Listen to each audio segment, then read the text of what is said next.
নতুন নতুন ভালোবাসার গল্প পেতে আমাদের চ্যানেলটি সাবস্ক্রাইব করে পাশে থাকা বেল আইকনে ক্লিক করুন। ধন্যবাদ।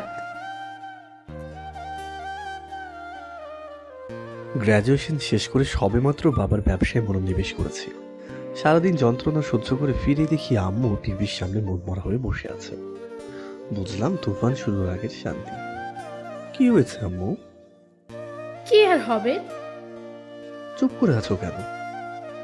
তাহলে কি চেঁচামেচি করব? ইচ্ছে হলে করতে পারো। থাম তুই। আচ্ছা। কিছু না বলে নিজের রুমে চলে এলাম। কিছুক্ষণ পর আম্মু নিজেই খাবার খেতে ডাকছে। টেবিলে গিয়ে বিড়ালের মতো বসে পড়লাম। খাবার তুলে দিয়ে খেতে শুরু করলাম। তুই আর তোর আব্বু সারাদিন বাইরে থাকিস, আমি একা একা কি করব বাসায়? পয়েন্ট তো, কি করতে পারি? বলছিলাম কি বাবা, তুই একটা বিয়ে করে ফেল, গার্লফ্রেন্ড ফ্রেন্ড থাকলে বল, আমরা দেখে শুনে। কি শুরু করলে আম্মু? আছে নাকি কেউ? না। তাহলে চল কালকে আমরা মিথিলাদের বাসায় ঘুরে আসি, তোর মামা অনেকদিন ধরে ফোন দিচ্ছে যাওয়ার জন্য। তুমি যাও, আমি অফিস শেষ করে চলে আসবো। আর আপাতত বিয়ে শাদী করার ইচ্ছা আমার নেই। ঠিক আছে বাবা, ভুল করিস না কিন্তু। কিছু না বলে রুমে চলে আসলাম। মিথিলা আমার মামাতো বোন, একসাথে বড় হয়েছি। যদিও আমার থেকে বছর 3 ছোট। আসলে তাকে মেয়ে না বলে গুন্ডি বলতে বেশি মানাবে। খুব ঝগড়ুটে টাইপের মেয়ে, তবে মানুষ হিসেবে খুব একটা খারাপ না। আগে পাশাপাশি থাকতাম, তবে ব্যবসার সুবাদে আমাদের ঢাকাতে চলে আসতে হয়েছে। আর মামা তার প্রিয় শহর চিটাগাঙে রয়ে গেছেন। প্রায় 8 বছর দেখা হয়নি তাদের সাথে। পরের দিন অফিস শেষ করে বিকেলে গাড়িতে ঢাকা চলে গেলাম। গাড়ি পাঠিয়েছে তাই সোজা বাড়িতে চলে গেলাম। বাড়িতে ঢোকার আগে আমার চোয়াল ঝুলে পড়লো। পুরো বাড়ি বিয়ের চারিদিকে সাজানো। চারিদিকে আমাদের প্রায় সব আত্মীয় স্বজন দেখতে পাচ্ছি। গাড়ি থেকে নামার সাথে সাথে প্রায় সবাই আমার উপরে হামলে পড়লো। সেটা মামুলি ব্যাপার, অনেকদিন পর দেখা। কিন্তু বাড়ি সাজানো কেন? সবাই একত্রে এখানে কেন? এইটুকু জিজ্ঞেস করার মতো মানুষ খুঁজে পাচ্ছি না। একটু এগোতে দেখি আমার বাচ্চা কালের বন্ধু রাফিদ। কি রে দোস্ত, কেমন আছিস? ভালো ছিলাম। কেন, এখন কি হয়েছে? তারপর আব্বু আম্মু ধরে বিয়ে করে দিল। ভাবি কেমন আছে? কোথায় সে? সে ভালোই আছে, তোর বউ সাজাচ্ছে। মজা নিচ্ছিস? একটুও না, আন্টি তো সব করেছে। গিয়ে দেখ, আঙ্কেল উপরে আসছে। মজা হিসেবে নিয়ে উপরে চলে গেলাম। গিয়ে দেখি আব্বু সত্যি এখানে। ভাবলাম হয়তো মিথিলার বিয়ে, তাই সবাই এসেছে। আর রাফিদ মামার পরিবারের অতি ঘনিষ্ঠজন, তাই হয়তো এসেছে। আব্বু, আপনি এখানে কেন? ছেলের বিয়েতে থাকবো না? আপনিও শুরু করলেন? মোটেই না, চল আমার সাথে। প্রায় আসামির মতো ধরে আমাকে নিয়ে গেল একটা রুমে। গিয়ে দেখি আম্মুর সাথে খালামণিরা সবাই ব্যস্ত পাঞ্জাবি পছন্দতে।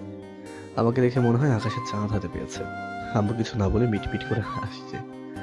রাগে আমার চেহারার রীতিমতো লাল হয়ে গেছে। ভদ্রতার কারণে কিছু বলতেও পারছি না। বুঝলাম যে অবস্থা সবকিছু আয়ত্তের বাইরে চলে গেছে। এখন হেরে যাওয়া সৈনিকের মতো দেখা ছাড়া কিছুই করার নেই আমার। সবাই সাজসজ্জায় লেগে আছে। সবাই বাড়ির ছাদে চলে গেলাম। গিয়ে দেখি মিথিলাও দাঁড়িয়ে আছে। ওই, তুই এখানে কেন? কি আর করব? সেটাই কথা, এত বড় ষড়যন্ত্র হচ্ছে আমাকে জানাসনি কেন? আমি নিজেই জানি না। আজকে সকালে ইংল্যান্ড থেকে ফিরেছি। আব্বু বলেছে নানা ভাই অসুস্থ, তাড়াতাড়ি চলে আসতে। এসেই দেখি এই অবস্থা। আমি তোকে বিয়ে করতে পারবো না। আমি কি নাকি তোকে বিয়ে করার জন্য? দেখ, তোর মতো পিচ্ছির সাথে ঝগড়া করার কোনো ইচ্ছে আমার নেই। কিছু একটা কর। কি করব? তোর বয়ফ্রেন্ড নাই, তার সাথে পালিয়ে যা। বয়ফ্রেন্ড পাবো কোথায়? খারাপ বলিসনি, কেই বা গুন্ডির বয়ফ্রেন্ড হতে চাইবে? দেখ সাকিব, তোকে সাবধান করে দিচ্ছি, আমাকে পিচ্ছি আর গুন্ডি বলবি না। কি কি করবি? হ্যাঁ, ও কিছু একটা বলতে চেয়েছিল, তার আগে মামা এসে হাজির হয়। আরে তোরা এখানে কেন? চল নিচে চল, কত সাজগোজ বাকি। আসলে রাগটা কার উপরে করবো বুঝতে পারছি না। সবাই একদিকে, কিছু করার উপায়ও খুঁজে পাচ্ছি না। হাল ছেড়ে দিয়ে যা হচ্ছে হতে দিলাম। যথারীতি আমাকে কোরবানি, দুঃখিত, বিয়ে দিয়ে দেওয়া হলো। রাত্রে মামার বাড়িতেই থাকতে হলো। বন্ধু বান্ধব সবাই ধরে আমাকে একটা ঘরে ঢুকিয়ে দিল। গিয়ে দেখি মিথিলা বসে আছে। হুট করে গিয়ে সোফায় বসে পড়লাম। চিন্তা করতে পারছি না কি থেকে যে কি হয়ে গেল। মিথিলা তার ঘুমটা তুলে আমাকে দিকে তাকিয়ে আছে, যাকে বলে অগ্নি দৃষ্টি। কিছু বলবা বউ? কিসের বউ? কার বউ? সেটাই হচ্ছে আসল কথা। তোর মতো একটা পিচ্ছি মেয়ে কিভাবে বউ হয়? সাকিব, তোকে আমি আগেই সাবধান করেছি, আর যাকেই হোক তোকে বিয়ে করার কোনো ইচ্ছে আমার কোনো কালেরই ছিল না। আমার ছিল মনে হয়। তাহলে করলি কেন? করলাম কোথায়, ধরে করিয়ে দিল। কি রকম পুরুষ, একটা বিয়ে ভাঙতে পারলি না? সে সময়টুকুই তো পেলাম না। জাহান নামে যা। সেটা পরে দেখা যাবে, এখন শহর আমি ঘুমাবো, খুব ঘুম পেয়েছে। ঘুমা, কে ধরে রাখছে? খাট থেকে নাম। অসম্ভব, খাটের ধারে কাছে আসলে তোর খবর আছে। কি করবি? হ্যাঁ, খুন করে ফেলবো। গুন্ডি কি আর শখ করে বলি? কোনো কথা না বলে ফ্রেশ হয়ে এসে শুয়ে পড়লাম। এই মিঠু শোন না, আমি সোফায় ঘুমাচ্ছি, কোনো সমস্যা নেই, তবে ক্ষুদ্র পরিসরে একটা মানবিক আবেদন, তোর কোল বালিশটা একটু দিবি? না। বলে ঘুমিয়ে পড়ে। স্বয়ং ওপরওয়ালা মালুম এই মেয়েকে নিয়ে কিভাবে সংসার করব। প্রথমত নিজের রুম ছাড়া আমার ঘুম আসে না, তার উপর না আছে কোল বালিশ, অথচ মিথিলা কি সুন্দর করে ঘুমাচ্ছে। ইচ্ছে করছে ওর বিছানায় কয়েকটা তেলা পোকা ছেড়ে দিয়ে আসি, কিন্তু এই মাঝরাতে সেটাই বা পাবো কোথায়? সেদিন আমারই ভুল হয়েছে। আম্মুকে যদি বলতাম আমার গার্লফ্রেন্ড আছে, তাহলে আজকে এই দিনটা দেখতে হতো না। আর মিথ্যা বলে লাভ বা কি হতো? যদি আম্মু দেখতে চাইতো। 7 মাস ভাবতে ভাবতে উঠে বসলাম। ঘুম যেহেতু আসে না, শুয়ে থেকে পিঠে ব্যথা করার মানে হয় না। কিছুক্ষণ পরে দেখি মিথিলাও জেগে উঠেছে। কি, ঘুমাসনি? না। জানিস আমারও ঘুম আসছে না। তো আমি কি করতে পারি? মাথায় নিয়ে নাচবো তোকে? থাক, ঝগড়া করতে ইচ্ছে করছে না। তোর এই গুন্ডামি স্বভাব ভালো হবে না কিন্তু। কি বললি? না না, কিছু না। বলেই সোফায় শুয়ে পড়লাম। কোনো মতে রাতটা পার করতে পারলে হয়। কখন যে চোখ লেগে এসেছে খেয়ালই করিনি। সকালে ঘুম ভাঙলো পাখির কিচিরমিচির শব্দে। আর মোড়া ছেড়ে উঠে দেখি মিঠিল আগে ওয়াশরুমে গিয়েছে ফ্রেশ হতে। বারান্দার দিকে গেলাম। বাড়ির সামনে প্রচুর জায়গা, প্রকৃতি এত সুন্দর রূপ আগে কত কাছ থেকে দেখা হয়নি। মিথিলা বেরিয়ে আমাকে ফ্রেশ হয়ে নিচে আসতেই বলে নিচে চলে যায়। যথারীতি নিচে গিয়ে দেখি সবাই নাস্তার টেবিলে বসে উপস্থিত। আব্বু, আম্মু, নানা, সাথে আরো অনেক আত্মীয় স্বজন রয়েছে। সবাই বাড়ি ফেরার আলোচনা করছে। চেয়ার টেনে পাশে বসলাম। খেয়াল করে নিজে পাশে মিথিলা বসে আছে। কোনো রকম নাস্তা শেষ করে নিজের রুমে, দুঃখিত, মিথিলার রুমে এসে বসলাম। আচ্ছা, বইয়ের রুমকে কি নিজের রুম ভাবা যাবে? চিন্তা করার আগে সে এসে হাজির। এ কি, আমার কি শান্তি হবে না? চল, সবাই নিচে অপেক্ষা করছে আমাদের জন্য। হ্যাঁ চল। মামা বাড়ি, দুঃখিত, শ্বশুর বাড়ি থেকে বিদায় নেওয়ার সময় খেয়াল করলাম মিঠু কি সাবলীলভাবে গাড়িতে উঠে বসলো। সভা থেকে বিদায় নিয়ে আমিও গাড়িতে উঠে বসা মাত্রই ঢাকার উদ্দেশ্যে রওনা দিলাম। অনেক দূরের পথ, আর রাতে ঘুম হয়নি, তাই চোখটা লেগে আসতে চাইছে। কিছুটা লেগেও এসেছে। হঠাৎ আমার ঘাড়ের ওপরে কিছু একটা স্পর্শ করলো। ফিরে দেখি মিঠু ঘুমে টলে আসছে। বাধা দিলাম না, শত হলেও বিয়ে করা বউ, আগে আর খেয়াল করিনি। দেখতে মিঠু একেবারে পরীর মতো। ওকে ডাকলাম বাড়ি পৌঁছানোর পর। ঘাড়ে মাথা দিয়ে ঘুমিয়েছিল, দেখে কিছুটা বিব্রত বোধ করছিল। নতুন বউ বরণ করে নিতে সবার সে কি ফুর্তি। আমার বেশ বিরক্ত লাগছিল। সব শেষ করে নিজের রুমে এসে হাত পা ছেড়ে দিয়ে শুয়ে পড়লাম। মিথিলাও চলে আসলো কিছুক্ষণ পর। তোর রুমটা তো অগোছালো কেন? তাতে তোর কি? হ্যাঁ, আমার কি মানে? দেখ, এটা আমার রুম, কিভাবে থাকবে সেটা আমি ঠিক করব। ও তাই? অবশ্যই। দাঁড়া, আমি ফুপিকে ডাকছি। ফুপি! এই থাম মিথু, এই! আমি কি ওর মুখে চেপে ধরলাম। নিজের কাছে কিছুটা বিব্রত লাগছে, সাথে সাথে আম্মু এসে হাজির। কে রে মা, কি হলো? আর সাকিব, তুই মিথিলার মুখ চেপে রেখেছিস কেন? ছেড়ে দিয়ে ঠাঁই দাঁড়িয়ে থাকলাম। দেখো না ফুপি, তোমার ছেলে বলেছে আমাকে নাকি এই রুমে থাকতে দেবে না। কি, তুই এই কথা বলেছিস? না আম্মু, আমি আসলে বলছিলাম, মানে। থাক মা, তুই আমার সাথে আয়, অনেক মেহমান এসেছে, তাদের সাথে পরিচয় করিয়ে দিচ্ছি। সে আম্মুর সাথে চলে গেল।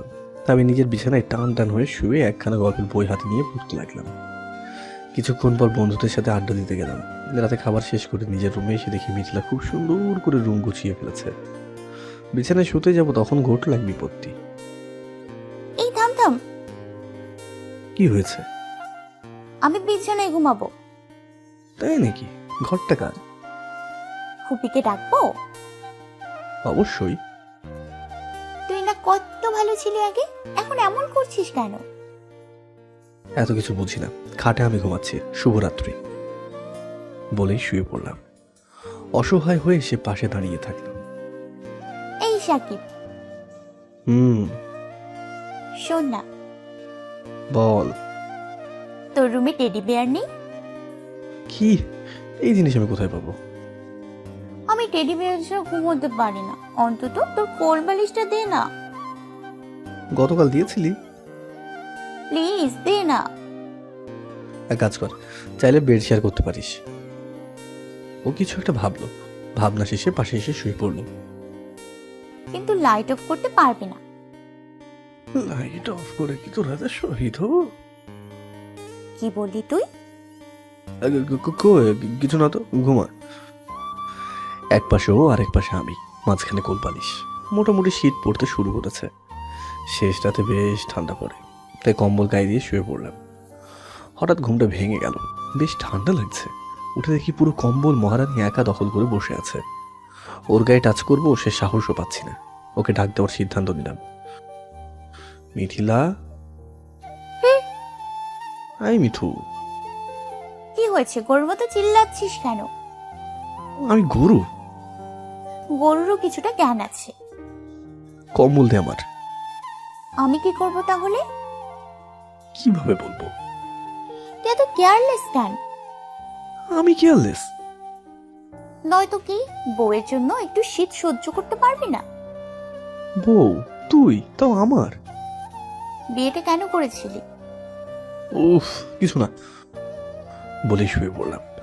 ওর সাথে কথা বলে কোনো লাভ নেই, প্রচন্ড একরোখা টাইপ মানুষ। গায়ে কিছুটা উষ্ণ ভাব লাগছে। কিছুটা কম্বল আমাকে দিয়েছি তাহলে। যাক, যতটা গুন্ডি ভেবেছিলাম ততটা নয় তাহলে। সকালে ঘুম থেকে উঠতে ইচ্ছে করছে না, অথচ মিথু বারবার ডেকেই যাচ্ছে।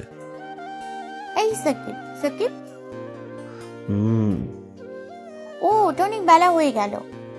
তো উঠবি না তুই? হুম। ওর শব্দ থেমে গেল, ভাবলাম হয়তো হাল ছেড়ে দিয়েছে। আবার গভীর ঘুমে ডুব দিতেই যাবো, তার আগে বান্দা আমার গায়ে এক জগ পানি ঢেলে দিল। হাই রে আল্লাহ! হুমড়ি খেয়ে খাট থেকে পড়ে গেলাম। অন্যদিকে বউ আমার অট্ট হাসিতে ফেটে পড়লো। ঠোঁটের পাশে তিলটা মুগ্ধভাবে তাকিয়ে দেখছিলাম। তার কথাই বাস্তব জগতে ফিরে আসলাম। কি উঠতে বলেছিলাম না? আজকে তো তোর খবর আছে রে। খুনসুটি সবে শুরু করেছে, পাগলিটাকে আরো কত পাগলামি সহ্য করতে হবে বুঝতে পারছি না। নাস্তা টেবিলে গিয়ে বসলাম। পাশে চেয়ারটা আমার পিচ্ছি বউ দখল করে নিয়েছে। কিচ্ছু বললাম না, সবাই সামনে দেখে। সাকিব শোন, জি আব্বু। এই নে প্লেনের টিকিট, কাল সকালে তোরা হানিমুনে যাচ্ছিস থাইল্যান্ডে। হালকা ধাক্কা খেলাম। এই মেয়েকে নিয়ে হানিমুন কিভাবে সম্ভব? মৃত চোখে মুখে কিছুটা হাসি দেখতে পেলাম। সবাই হয়তো ভেবেছ খুব খুশি, কিন্তু আমি জানি এই হাসি খুব ভয়ঙ্কর হাসি। রুমে ফিরে চিন্তায় পড়ে গেলাম। আব্বু যেহেতু বলেছে ফাঁকি দেওয়ার কোনো উপায়ও নেই, কিন্তু একে নিয়ে তো মহা মুশকিল। আমার জীবনে এরকম বিচ্ছর গুন্ডিমে আমি জীবনও দেখিনি। রুমে এসেই শুরু করলো। তোর সাথে আমি হানিমুন যাব না। কেন গো? কেন মানে? থাম তুই, তোর জন্য আমার এই অবস্থা। কিছু একটু কর না। আব্বু বলেছে কিছু করার নেই, যা ব্যাগটা গুছিয়ে নেয়। আম্মু আমাকে নিয়ে যাও। বলতে বলতে মামি, সরি দুঃখিত, এখন তো সে আমার শাশুড়ি ফোন দিলেন। যদিও ফোন মিথুর, ধরলাম আমি। হ্যালো মিঠু, না সাকিব বলছিলাম। মামি কেমন আছিস বাবা? ভালো মামি, আপনার মেয়ে অনেক ভালো রেখেছে। পাশ থেকে মিছিলে এমন ভাবে তাকাচ্ছে, মনে হয় যেন তার দৃষ্টিতে ভস্মীভূত করে ফেলবে। এখন তো একটু আম্মা ডাকতে পারিস। হ্যাঁ, অভ্যাস করে নেব। তোরা নাকি কালকে হানিমুনে যাচ্ছিস? আপনার মেয়ে যাবে না, নিন মিতুর সাথে কথা বলুন। ওর হাতে ধরিয়ে দিয়ে রুম থেকে বেরিয়ে এলাম। ছাদে চলে গেলাম। আকাশটা খানিকটা মেঘলা, বৃষ্টি নামতে পারে। ভালোই হলো, অনেকদিন বৃষ্টিতে ভেজা হয় না। দোলনায় বসতে না বসতে বৃষ্টি নামতে শুরু করলো, যাকে বলে কুকুর বিড়াল বৃষ্টি। গা ছেড়ে দিলাম, ভালো লাগছিল, যতক্ষণ না পর্যন্ত আমার গুন্ডা বউটা এসে হানা দিল। জানিস, অনেকদিন পর আজকে বৃষ্টিতে ভিজতে ইচ্ছে হলো। কেন? ইচ্ছে ছিল বরকে নিয়ে কাক ভেজা ভিজবো, তবে তোর মতো ক্যাবলাকান্ত দিয়ে হবে না। তোর মতো বিচ্ছির সাথে ভেজার কোনো ইচ্ছে আমার নেই বলেই নিচে চলে আসলাম। যাকে নিয়ে বৃষ্টিতে ভিজতে ইচ্ছে করছে না, তার সাথে হানিমুনে যেতে হচ্ছে। হে উপরওয়ালা, এই ছিল তোমার মনে? কাল থাইল্যান্ড যেতে হচ্ছে হানিমুনে। একরকম জোর করেই পাঠাচ্ছে বাবা। বিন্দু পরিমাণ ইচ্ছে নেই এহেন গুন্ডি বউ নিয়ে হানিমুনে যেতে। যেহেতু বাবা বলেছে, তাই ফাঁকি দেওয়ার কোনো উপায় বের করাও মুশকিল। সন্ধ্যা থেকে জিনিসপত্র গোছানো শুরু করতেই যাব, ওয়ার্ড্রপটা খুলে দেখি আমার অর্ধেক জামা কাপড় হাওয়া।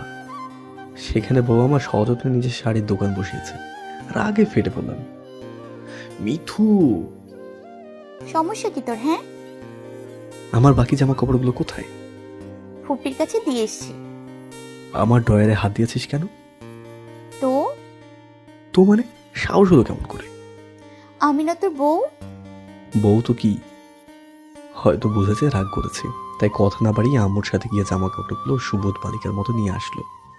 ব্যাগ গুছিয়ে নে। সে কোনো কথা না বলে ব্যাগ গোছানো শুরু করলো। আমার প্রায়ই শেষ, ব্যাগে বিন্দুমাত্র জায়গা নেই। এখন বাঁধলো মহাবিপত্তি। ট্রাউজার আর গেঞ্জি নেওয়া হয়নি। মেজাজ সপ্তম আকাশে উঠে গেল। নতুন করে শুরু করার কোনো মানে হয় না। মিথিলার এখনও শেষ হয়নি। বড় ব্যাগটা সে দখল করেছে, কিছু বলতেও পারছি না। শেষমেশ কোনো উপায় না দেখে আবার মানবিক আবেদন করতে হলো। মিঠু, হাই মিঠু। আচ্ছা, তোর কি মনে হয় আমার কানে সমস্যা আছে? মোটেই না। তাহলে মিথু মিথু করছিস কেন? বলে ফেল। ক্ষুদ্র পরিসরে একটা মানবিক আবেদন। কি? আমার ব্যাগে আর জায়গা নেই। ট্রাউজার গেঞ্জি এগুলো তোর ব্যাগে নিতে পারবি? যদি না নেই? এবার প্রচন্ড রাগ লাগছে। এত ভালো করে বললাম, তারপরেও শুনবো না। কিছু না বলে রুম থেকে বেরিয়ে যেতে শুরু করলাম। তখন বউ আমার পিছন থেকে ডাক দিল। কোনটা কোনটা নিব? তোর ইচ্ছে, বলেই চলে আসলাম। নিচে নামতে গিয়ে আবারও রুমে উঠে মারলাম। দেখি সে যত্নে সহকারে ট্রাউজারের গেঞ্জি ভাঁজ করে তার ব্যাগে পুরে নিল। সকাল সকাল ঘুম থেকে উঠে ফ্রেশ হলাম। মিঠেও উঠে গেছে। তাড়াতাড়ি বেরিয়ে পড়তে হবে, 9:30টায় ফ্লাইট। আকাশি রঙের শার্ট গায়ে দিতেই যাবো, এর মধ্যে মিঠু বলল, তোর কালো রঙের শাড়ি নেই? আছে তো, কেন? সেটা পর না, তোকে সুন্দর লাগবে। মিঠু এই কথা বলছে, ভাবতেই অবাক লাগছে। বলেছে যখন ড্রয়ার থেকে কালো শার্টটা বের করে পরলাম। টাই হাতে নিয়েছি, নটটা বাঁধতেই যাব। দে, আমি বেঁধে দিচ্ছি। বাধ্য ছেলের মতো কিছু না বলে দাঁড়িয়ে রইলাম। নট বাঁধা শেষ করে সে বলল, দেখ, তোকে অনেক সুন্দর লাগছে। আমি বরাবর নিজের উপর উদাসীনটাই পাবলিক, তাই আয়না দেখতে ইচ্ছে হলো না। একটু পরে বাঁধা জেলা চিরুনি নিয়ে এসে চুলগুলোর একটা হ্যাস্ত ন্যস্ত করে দিল। যত সময় যাচ্ছে তত বেশি অবাক লাগছে। রুম থেকে বের হওয়ার জন্য পা বাড়ালাম। পিছন থেকে মিঠু ডাকলো, সাকিব, বল। শাড়িটা একা পরতে পারছি না, একটু হেল্প করবি? আমি হ্যাঁ। পারি না তো। বেশি কিছু না, শুধু কুচিগুলো একটু ধরলেই হবে। গেলাম। সাথে সাথে হাতে শাড়ির কুচি ধরিয়ে দিল। সুদীর্ঘ 9 মিনিটের চেষ্টায় তার শাড়ির কুচি ঠিক করতে সফল হলাম। তালিয়া। সাজসজ্জা শেষ। নেহাত আমি কবি নই, না হলে হয়তো রূপ দেখে এখনই সাহিত্য রচনায় বসে যেতাম।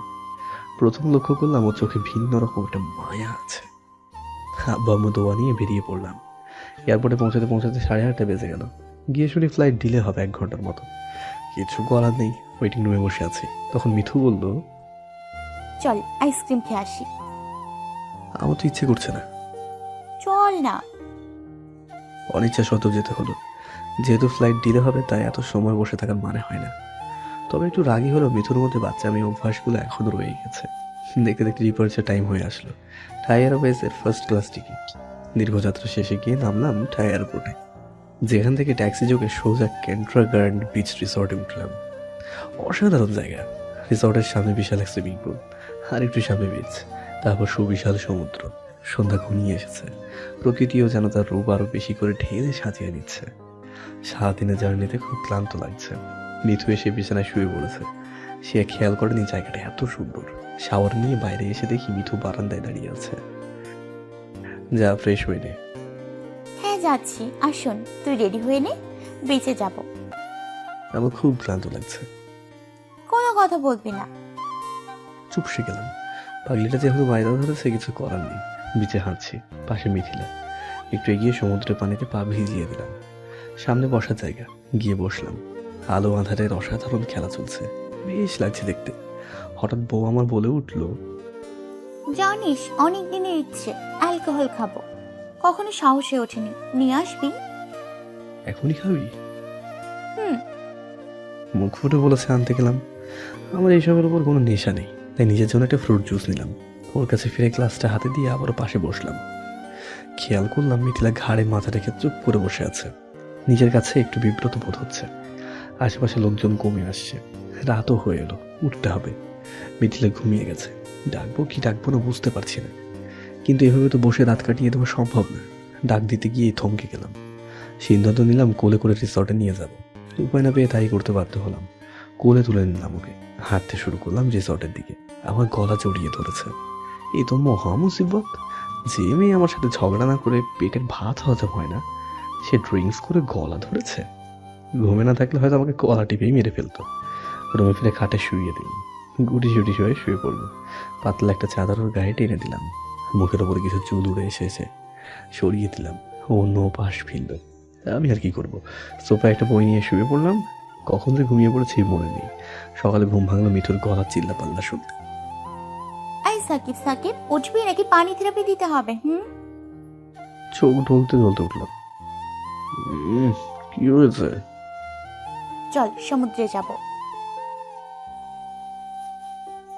চল না, না হলে আমি একা যাব কিন্তু। না গিয়ে উপায় নেই। পাখলিটা একা গিয়ে কি না কি করে বসে, সাথেই যেতে হলো। সে মহানন্দে নেমে আছে, আমি হাঁটু পানিতে দাঁড়িয়ে আছি। আমার থেকে একটু দূরে সে বাচ্চাদের মতো লাফালাফি শুরু করে দিয়েছে। সামনের দিকে যেতেই নিষেধ করে আমি পাড়ে চলে আসলাম। দেখলাম সে আরও সামনে এগিয়ে গেল কিছুটা, যদিও তার পাশে আরও কয়েকজন ছিল। বড় একটা ঢেউ আসতে শুরু করলো। কিছু বুঝে ওঠার আগে শুধু একটা চিৎকার শুনলাম, সাকিব! এই শব্দ শোনার পর মিথিলাকে দেখতে পাচ্ছি না। বুকের বাঁ পাশটায় মোচড় দিয়ে উঠলো, ঘাম ছুটতে শুরু করেছে। আমি এগিয়ে যেতে চাইলাম, সাথে সাথে কিছু রক্ষী বাহিনীর সদস্য আমাকে খপ করে ধরে বসলো। ডুবুরি দল নেমে পড়লো। মিথুর পাশে আরো 4-5 জন টুরিস্ট ছিল। প্রায় আধা ঘন্টার মধ্যে সবাইকে উদ্ধার করা গেল। মিথিলার কোনো খবর মিলল না। বুক ফেটে কান্না আসতে চাইছে। সৃষ্টিকর্তার কাছে প্রার্থনা করছি। তার কিছুক্ষণ পর তাকে উদ্ধার করে রিসর্টের পাশে হসপিটালে ভর্তি করা হলো। সারাদিন ওর পাশে বসে থাকলাম। অবস্থা এখন কিছুটা ভালো। বাড়িতে কিছু জানালাম না, খামোখা তারা চিন্তা করবে। সব থেকে বড় কথা, মিঠু সুস্থ। রাত হয়ে এসেছে, সারাদিনেও কিছু খায়নি সে। নার্স এসে খাবার দিয়ে গেল। জানি একা খেতে পারলেও খাবে না। ভয় পেয়েছে অনেক বেশি, তাই খাইয়ে দেওয়ার সিদ্ধান্ত নিলাম। খাবার মুখে নেওয়ার আগে জিজ্ঞাসা করলো, তুই কিছু খেয়েছিস? ক্ষুধার কথাই ভুলেই গেছি। এখন যদি না বলি তাহলে হয়তো ও খাবে না, তাই মিথ্যে বলতে বাধ্য হলাম। হ্যাঁ খেয়েছি তো। খাইয়ে দেওয়া শেষ হলে ওর ওষুধগুলো বের করে খাইয়ে দিলাম। বিশ্রাম দরকার, তাই শুয়ে পড়তে বললাম। সাকিব, বল। আমার পাশে একটু থাকবি? খুব ভয় করছে। তুই ঘুমো, আমি পাশে আছি। চেয়ারটা আর একটু পাশে টেনে নিয়ে বসলাম। ও আমার হাতটা ধরে ঘুমিয়ে পড়লো। যত দিন যাচ্ছে পাগলিটা তত আপন করে দিচ্ছে। সকাল হয়ে গেছে, পাগলিটা এখনো হাত ধরে ঘুমিয়ে আছে। চেহারা খানিকটা শুকিয়ে গিয়েছে। যাবে নাই বা কেন, হয়তো আরো ভয়ঙ্কর কিছু ঘটে যেতে পারত। সৃষ্টিকর্তার কাছে লাখ লাখ শুকরিয়া, তেমন কিছুই হয়নি। বেচারির জন্য খুব মায়া লাগছে। আজকে রিলিজ দিয়ে দেওয়ার কথা। মিথিলা এখনো ঘুম থেকেও জাগেনি, হাত ধরে ঘুমিয়েছে। কোথাও যেতে পারছি না। আমার মতো ছন্দছড়া মানুষ কারোর জন্য চিন্তা করছে, ভাবাই যায় না। কিছু সময় পর সে নিজে জেগে উঠল। তুই রাতে ঘুমাসনি? না। ডক্টর এসে আরেকবার রিপোর্ট দেখে আমাকে তার চেম্বারে ডাকলো। ওর পাশ থেকে উঠে গিয়ে ডাক্তারের সাথে দেখা করতে গেলাম। তার ভাষ্য সারাংশ হলো, চাইলে পেশেন্টকে নিয়ে আজকে দুপুরের পর চলে যেতে পারি। কেবিনে ফিরে মিথিলাকে জানালাম। সে বলল ঠিক আছে। নার্স এসে নাস্তা দিয়ে গেল। উঠে বসেছে পাগলিটা। ভাবলাম নিজে খেতে পারবে, আবার কি মনে করে যেন নিজে খাইয়ে দেওয়ার সিদ্ধান্ত নিলাম। চেয়ারটা টেনে কাছে গিয়ে বসে খাইয়ে দিতে শুরু করলাম। তুই এত ভালো কেয়ার নিতে পারিস, জানতাম না তো। ওর কথায় খুশি হব না রাগ করবো বুঝতে পারছি না। কোনো কথা বলবি না, জানিস কত হেনস্থ হতে হয়েছে। যদি ভালো মন্দ কিছু একটা হয়ে যেত। তুই আছিস না, কিচ্ছু হবে না। আর কিচ্ছু বললাম না, চুপ করে খাওয়ানো শেষ করে উঠে ওয়াশরুমে গিয়ে ফ্রেশ হয়ে আসলাম। মিথু আবারও ডাকলো। সাকিব, কালকে যদি আমার কিছু একটা হয়ে যেত, কি করতে? আমি বেঁচে যেতাম। হাসতে শুরু করেছে পাগলিটা। বা ওর হাসিটা তো বেশ সুন্দর। শোন, আইসক্রিম খেতে ইচ্ছে করছে, যা নিয়ে আয়। পারবো না। যা না প্লিজ। এত করে যখন বলছে না গিয়ে পারলাম না, নিচে নেমে এলাম। আইসক্রিম পার্লার থেকে বেশ কয়েকটা আইসক্রিম নিয়ে আবার হসপিটালের দিকে রওনা দিলাম। রাস্তায় একটা ফুলের দোকানে কালো গোলাপ দেখে চোখটা আটকে গেল। নেওয়ার লোভটা সামলাতে না পেরে নিয়ে নিলাম বেশ কয়েকটা। কেবিনে ফিরে দেখি আমার ফোনটা মিতুর হাতে। চেহারা দেখে মনে হচ্ছে কপালে দুঃখ আছে। আমার ফোন ধরেছিস কেন? কোনো কথা বলছে না, অগ্নি দৃষ্টিতে তাকিয়ে আছে আমার দিকে। তোর ফোনে ইহিতা নামের ফোল্ডারে একটা মেয়ের এতগুলো ছবি কেন? একটা মেয়ের এতগুলো ছবি কেন? কি বলবো, কিছু খুঁজে পাচ্ছি না, কিছু তো একটা বলতে হবে। তাতে তোর কি? আমার কি মানে? আমার বরের ফোনে অন্য মেয়ের ছবি আমি সহ্য করব ভেবেছিস? সিরিয়াসলি? আচ্ছা বাদ দে সব, অনেক বড় কাহিনী, পরে এক সময় বলবো। এই নে তোর আইসক্রিম। ফুল কি ইহিতার জন্য কিনেছিস? কি যাতা শুরু করেছিস? তোর জন্য এনেছি। দিনে দুপুরে এত বড় মিথ্যা কথা কিভাবে বললাম? সত্যি? হুম। জানিস আমার কালো গোলাপ অনেক পছন্দ। যাক, কিছু একটা সাথে মিল আছে তাহলে। কপাল ভালো ছিল, আইসক্রিমের সাথে কালো গোলাপের সুবাদে যাত্রা বেঁচে গেলাম। মিতুকে নিয়ে রিসর্টে ফিরেছি। রুমে ফিরে এসে আবার ঘুমিয়েছে, যদিও বেশি সময় না। উঠে আবার বায়না ধরলো সে শপিং করতে যাবে। এই কি মুসিবত! সারা রাত দু চোখের পাতা এক করতে পারিনি। একটু ঘুমাবো, তারও কোনো উপায় দেখতে পাচ্ছি না। কিছু করার নেই, তাই তৈরি হয়ে সাথে নিয়ে বেরিয়ে পড়লাম। সে তো মহা খুশি, দেখলে মনে হবে না। গতকাল তার উপর দিয়ে কত বড় একটা বিপদ চলে গেছে। মার্কেটে গিয়ে তার কেনাকাটার অবস্থা দেখে আমার অবস্থা তো ছেড়ে তো বাপ কেঁদে পাচ্ছি। এইরকম হয়ে গেল। আমার দুহাত ভর্তি ব্যাগ ধরিয়ে দিয়ে সে এটা ওটা কিনেই চলেছে। হুট করে সে এক শপে ঢুকে কি যেন খুঁজতে থাকে। আমি বারবার জিজ্ঞাসা করে যাচ্ছি, কি খুঁজছিস? তবুও তার কোনো সারা শব্দ নেই। একটু সামনে গিয়ে এগিয়ে দাঁড়াইছে। সাকিব, এদিকে আয়। কাছে গিয়ে জিজ্ঞাসা করলাম, কি হয়েছে? এই জ্যাকেট দুটো দেখ না। গরমের মধ্যে তুই জ্যাকেট দিয়ে কি করবি? আরে বোকা, আমাদের দেশে তো শীত চলছে, গিয়ে লাগবে না? দেখ কেমন লাগে। তাকিয়ে দেখি জ্যাকেটটা একটা ছেলে আর একটা মেয়েদের। একটা পিছনে লেখা দা কিং এবং আরেকটা পিছনে লেখা দা কুইন। মনের অজান্তে একটু হেসে উঠলাম। আমার গন্ডি বউটা এত রোমান্টিক। মার্কেট শেষ করে একটা রেস্টুরেন্টে বসলাম ডিনার করতে। খাবারটা অর্ডার করে ফোন ঘাটাঘাটি করছি। এর মধ্যে মিঠু ডাক দিল। সাকিব, বল। ওই মেয়েটাকে দেখ। ফোনের দিকে চেয়ে থেকে বললাম, কোনটা? আরে ওই যে আমাদের সামনে টেবিল। একরাশ বিরক্তি নিয়ে মাথা তুলে দেখি ইহিতার সাথে আবির ডিনার করছে। আমি তো আকাশ থেকে বললাম, এই মেয়ের সাথে আমার গত 6 বছরে কোনো দেখা নেই। অনেক খুঁজে ক্লান্ত হয়ে প্রায় আশা ছেড়েই দিয়েছে। ভাগ্যের কি নির্মম পরিহাস।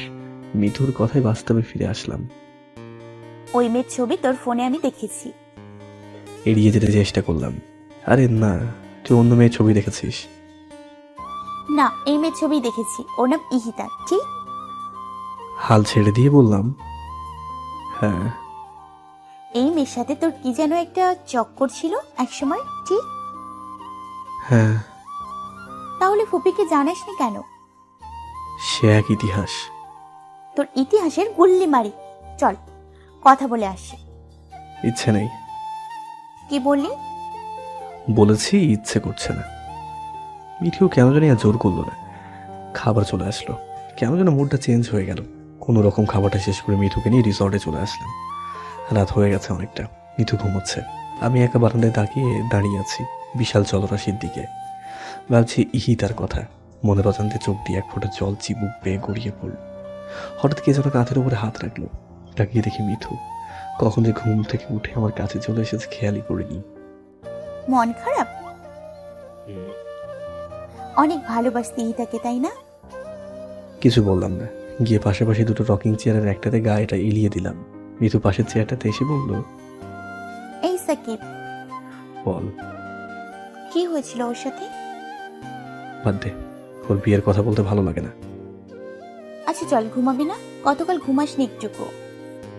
উঠে গিয়ে খাটের এক পাশে শুয়ে পড়লাম। সে এসে আরেক পাশে শুয়ে পড়ল। ঘুম আসছে না কোনো মতে। পুরনো স্মৃতিগুলো নিয়ে মস্তিষ্কে প্রতিটি কোষ নিজেদের বিরুদ্ধে বিদ্রোহ শুরু করেছে। মাথায় হাতে স্পর্শ পেলাম। মিঠু পরম যত্নে হাত বুলিয়ে দিচ্ছে। দেখতে দেখতে ঘুম চলে আসলো। সকালবেলা গড়ে ঘুম থেকে উঠলাম। আজ আর মিথিলা বিরক্ত করেনি। কি যে মনে করে উপরবেলায় মালুম। ওটার সাথে সাথে দেখি বান্দা চায়ের কাপ নিয়ে হাজির। শুভ সকাল। আজ তো ভালো হয়ে গেলি। আমি বরাবরই ভালো। আমি একটু হাসলাম। চা শেষ করে ফ্রেশ হয়ে মিঠুকে নিয়ে নিজেই বিচে ঘুরতে বের হলাম। পাগলিটা আজকে ইচ্ছে করে হাত ধরে হাঁটছে, ভালো লাগছে। চারিদিকে পরিবেশটা অসাধারণ। একটু এগিয়ে গিয়ে বসলাম দুজনে। সামনে সরু কিছুটা রাস্তা। আনমনে তাকিয়েছিলাম নীল সমুদ্রের দিকে। হঠাৎ কে যেন বলল, আরে সাকিব না? বামে ঘুরে দেখি আবির, এক সময়কার পরিচিত ভাই। জি ভাইয়া, কেমন আছেন? হ্যাঁ ভালো। তো কবে এসেছো? এই তো অল্প কয়েকদিন হলো।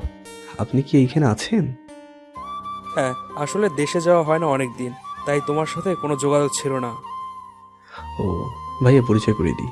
ইনি হচ্ছেন আমার মিসেস মিঠু, এ হচ্ছে আবির ভাই। টুকটাক কথা বলছিলাম, হঠাৎ আবির ভাইয়া বলে উঠলো, চলো আমাদের বাসায়।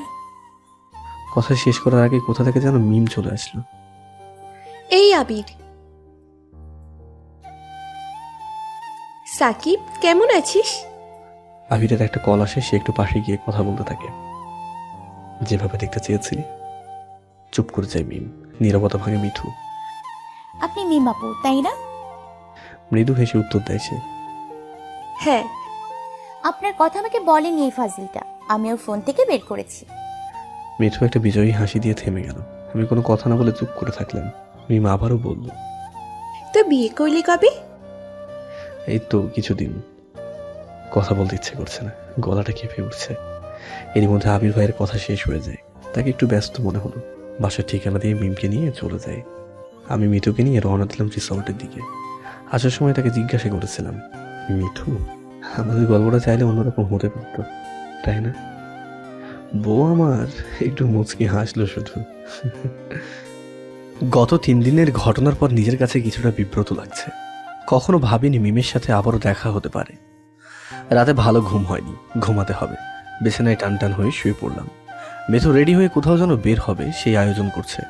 ভাবলাম কপাল হয়তো আজকেও পড়েছে। ঠিক মতো ঘুমানোর সুযোগই পাচ্ছি না। চোখ লেগে আসতে শুরু করেছে। তখনই মিতু ডাকলো, সাকিব ঘুমিয়েছিস? হুম। কি হুম হুম? শোন, আমি একটু বাইরে যাচ্ছি, ঘন্টাখানেকের মধ্যে ফিরবো, তুই ঘুমো। হুম। আর শোন, তোর জন্য একটা সারপ্রাইজ আছে। ঘুমের মধ্যে আর কিছু বলছিলাম কিনা মনে পড়ছে না। গভীর ঘুমিয়ে তলিয়ে গেলাম। আজকাল আমি দিবা স্বপ্ন দেখতে শুরু করেছি। দেখলাম আমি আর মিঠু কোনো এক পাহাড়ে ঘুরতে গিয়েছি। হঠাৎ সে আমার হাত ফসকে এক খাদে পড়ে গেল। শুধু একবার তার চিৎকার শুনলাম, তারপর চারিদিক নিস্তব্ধ হয়ে আসলো। আমিও অতলে হারিয়ে যেতে শুরু করলাম। কে যেন আমার হাত ধরে টেনে তোলার চেষ্টা করছে। চেহারা ঝাপসা, ঠিক মতো বুঝতে পারছি না। এইটুকু দেখার পর আর ঘুমিয়ে থাকতে পারলাম না। লাফ দিয়ে উঠে বসলাম। হার্টবিট অনেকটাই বেড়ে গেছে। পাশে রাখা গ্লাস থেকে পানি খেয়ে কিছুটা স্বস্তি ফিরে পেলাম। কত সময় ঘুমিয়েছি। ঘড়ির দিকে তাকিয়ে দেখি প্রায় 2 ঘন্টার অধিক হয়ে গেছে। মিঠু বলে গেল কোথাও যেন যাবে, সে এখনো ফিরে আসেনি। চিন্তা লাগছে, ফোন দিলাম। হ্যালো মিঠু, কোথায় তুই? এই তো এসে পড়েছি, রিসর্টের পাশেই। আর কিছু বললাম না, ফোন কেটে দিয়ে ওয়াশরুমে চলে গেলাম শাওয়ার নিতে। বেশ লম্বা সময় শাওয়ার নিয়ে বের হলাম। সাথে সাথেই কলিং বেলে চাপ পড়লো। ভাবলাম হয়তো মিঠু চলে এসেছে। রুমে দরজাটা খুলে দিয়ে বললাম, কোথায় গিয়েছিলি? হ্যাঁ, এত লেট হলো কোনো ফিরতে? এবার উপরে তাকালাম। আমার শীতদাঁড়া দিয়ে শীতল স্রোত বয়ে গেল। মিঠু তো একা না, তার সাথে মিমও দরজার সামনে দাঁড়ানো। রিসর্টের বারান্দায় বসে আছি। পিন পতন নিরাপত্তা, কেউ কোনো কথা বলছে না। আমার আসলে রাগ করা উচিত কি উচিত না সেটাই বুঝে ওঠার চেষ্টা করছি। মিথিলা নিরাপত্তা ভাঙে। সাকিব কফি খাবি? মিম তুমি? আমি আবার মিঠুর দিকে ক্রুর দৃষ্টিতে তাকালাম। সে হুট করে কফি আনতে বেরিয়ে গেল। রুমে আমি আর মিম। আমি বুঝে উঠতে পারছি না মিথিলা আমার বউ হয়ে মিমকে কেন বাসায় নিয়ে আসলো, আর এখন একা রেখে কেন বাইরে গেল। আসলে ও চাচ্ছে এটা কি? মিম এবার কথা বলতে শুরু করলো। কেমন আছিস সাকিব? ভালো থাকার কথা ছিল। তোর পেছিয়ে কথা বলার অভ্যেসটা এখনো রয়ে গেল? অনেক অভ্যাস এখনো আগের মতোই আছে। বিন্দু পরিমাণ পরিবর্তন হয়নি, বা করার চেষ্টাও করিনি। বিয়েটা কি ইচ্ছে করে করেছিস? তোর কি তাই মনে হয়? এখন আর আগের মতো কিছু মনে করতে ইচ্ছে হয় না রে। কিছু একটা বলতে চেয়েছিলাম, তার আগে মিঠু কফি নিয়ে হাজির। কফি রেখে সে আবারও কোথাও যেন যাওয়ার উদ্দেশ্যে পা বাড়িয়েছে। কোথায় যাচ্ছিস তুই? 1 মিনিট অপেক্ষা করো। সে রুমে চলে গেল। নিজের ব্যাগ বের করে কি যেন খুঁজতে লাগলো। আমি তীক্ষ্ণ দৃষ্টিতে ওর দিকে তাকিয়ে আছি। কি যেন একটা বের করে আবারও আমাদের কাছে ফিরে আসলো। হ্যাঁ, কি যেন বলছিলি সাকিব? কিছু না বলে ওর হাতের দিকে লক্ষ্য করলাম। এ কি, আমার ডায়েরি ওর হাতে কেন? এই ডায়েরি তো গত 6 বছর আমি নিজেই খুলিনি। মিঠু, এটা তোর কাছে কেন? কোনটা? ডায়েরিটা। ও এইটা তোর ওয়ার্ড্রোব থেকে জামা কাপড় সরাতে গিয়ে পেয়েছিলাম। ধরেছিস কেন? কি বলিস, আমি না তোর স্ত্রী? এইটুকু অধিকার কি আমার নেই? আমি কিছু বললাম না, চুপসে গেলাম। যেহেতু ডায়েরি মিথিলার হাতে, সুতরাং মিম সম্পর্কে কিছুই তার অজানা থাকার কথা না। এবার মিম শুরু করলো। আচ্ছা, তোমাদের সম্পর্ক এইরকম কেন? মনে হয় ইঁদুর বিড়ালের মতো সারাদিন ঝগড়া করো। আমি কিছু একটা বলতে চেয়েছিলাম, তার আগে মিথিলা জবাব দিল, আসলে ব্যাপারটা হচ্ছে আমার কোনো ইচ্ছে ছিল না এই গবেটটাকে বিয়ে করার, কিন্তু ফ্যামিলি হুট করে বিয়ে দিয়ে দিল। বিয়ের 4 ঘন্টা আগে শুনলাম আজকে আমার বিয়ে। ব্যাপারটা কি অসাধারণ না? মিম একটু হাসলো। এবার আমি শুরু করলাম। আমি কি তোকে বিয়ে করার জন্য বসেছিলাম? তুই তো 4 ঘন্টা সময় পেয়েছিস, আর আমি তো বিয়ের আসরে গিয়ে শুনেছি আমার বিয়ে। মিম এবার খিলখিল করে হেসে উঠল। ওর হাসিটা আগের মতোই আছে। মিথু আবারও শুরু করলো।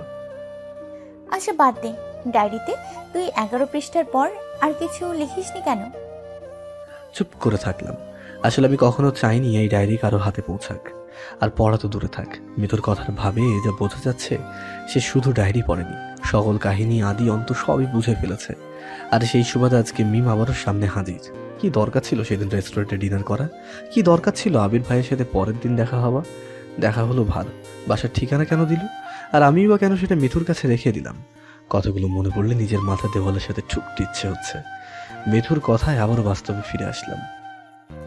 মিন, ডায়েরিটা তুমি দিয়েছিলে এই বানরটাকে, তাই না? হ্যাঁ। কিন্তু দেখেছো, গবেটটা শুধুমাত্র 11 পৃষ্ঠা লিখে আর মনে হয় ছুঁয়েও দেখেন। মিম এবার বলতে শুরু করলো, জানো মিথিলা, সাকিব আমায় খুব ভালো বন্ধু ছিল। অনেকটা সময় একসাথে পার করেছি, হাই স্কুল, কলেজ, ইভেন ভার্সিটিরও কিছুটা সময়। আমার থেকে ভালো মনে হয় পাগলটাকে কেউ চিনবে না। ওর পছন্দ অপছন্দ, রাগ অভিমান, প্রতিটি জিনিস খুব কাছ থেকে দেখেছি। জানি না সেই সময়ের মধ্যে সাকিব কখন এত কাছে চলে এসেছে, আমিও বুঝতে পারিনি। অনেক চমৎকার সময় একত্রে পার করেছি। জানি মিম, তোমাদের গল্পটা ছিল ভিন্ন রকম হতে পারতো। আসলে ততটা সহজ ছিল না। আমি আবিরকে দেওয়া কথা কোনো মতেই ফেলতে পারতাম না, আর সাকিবের আশেপাশে থাকলে কোনো দিন আমার পক্ষে সম্ভব হতো না। তাই পালিয়ে এসেছি অনেক দূরে। জানি আমাকে অনেক খুঁজেছে সে, কষ্টও পেয়েছে, নেহাত কম নয়। আমি নিরুপায় ছিলাম। মিমের গলা কেঁপে উঠছে কথা বলতে গিয়ে, তাই আর সামনে করতে চাইলাম না। আচ্ছা বাদ দে এসব। তারপর মিম, বিয়ে করলি কবে? এই তো 6 মাসের মতো। দেশ থেকে আসার পর ইতালি ছিলাম মামার কাছে। অনেক দিন আবিরের সাথে যোগাযোগও করিনি। তারপর হঠাৎ বিয়ে করার সিদ্ধান্ত নিয়ে নিলাম। ভালো তো। মিঠু আবার কোথায় যেন যেতে উঠে গেল। এবার সে একা নয়, মিমও উঠলো তার সাথে। আমি ভাবলাম হয়তো মিম তাড়া আছে, তাই ওকে চলে যেতে হবে। কিন্তু মিঠু কোথায় গেল? একা বসে থাকলাম বারান্দায়। একটু পর দেখি দুজন আবারও ফিরে এসেছে। উভয়ের মুখে বিজয়ের হাসি। একটু সামনে গিয়ে হামলে পড়লো আমার উপরে। মিমের হাতে কেক। মিতু পার্টি স্প্রে নিয়ে আমাকে প্রায় ঢেকেই ফেলেছে। ও, বলেই তো গিয়েছিলাম আজকে তো আমার জন্মদিন। আসলে এইসব ব্যাপারে আমার কোনো আগ্রহ নেই, এই জন্য। তাহলে মিথিলা বলেছিল আমার জন্য সারপ্রাইজ আছে। আর মিমের সাথে আবার দেখা হওয়া চাইতে বড় সারপ্রাইজ আর কি বা হতে পারে? মিতু চিৎকার করে বলে উঠল, হ্যাপি বার্থডে সাব্বির। মিমোর সাথে যোগ দিল। ভালো লাগছে। মিঠু এত খবর নিয়েছে তাহলে? পিচ্ছিটা তাহলে আসলেই বড় হয়ে গেল। কেক কাটার পর সবাই একত্রে লাঞ্চ করার জন্য বের হলাম।